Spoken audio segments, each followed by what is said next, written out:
أهلا وسهلا بكم، نحييكم مباشرة من ملعب 5 جويلية.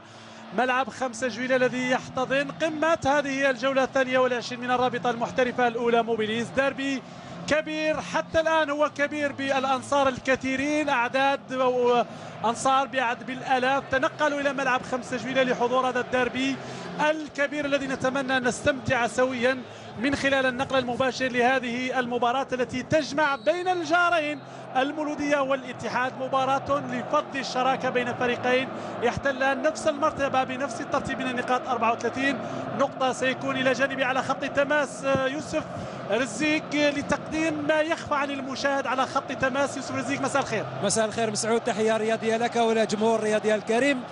أجواء خيالية ورائعة وعالمية، وسأنقل كل كبيرة وصغيرة خلال هذه المباراة، وهي أجواء حقيقية هنا بملعب 5 جويلية إلى جانبي وبخصوص الجانب الفني والتقني للمباراة دريس غيموز. مرحبا، أهلا وسهلا بك. مساء الخير مسعود مرة أخرى. نظن أجواء كما قلت خيالية، من أروع ما يصنع في الكرة العالمية. نتمنى تكون الفرجة كذلك فوق أرضية الميدان.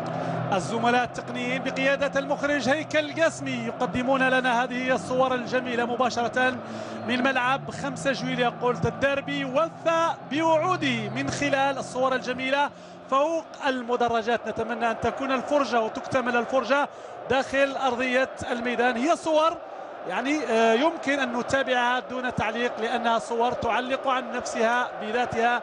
نتابع هذه الصور وهذه الأجواء.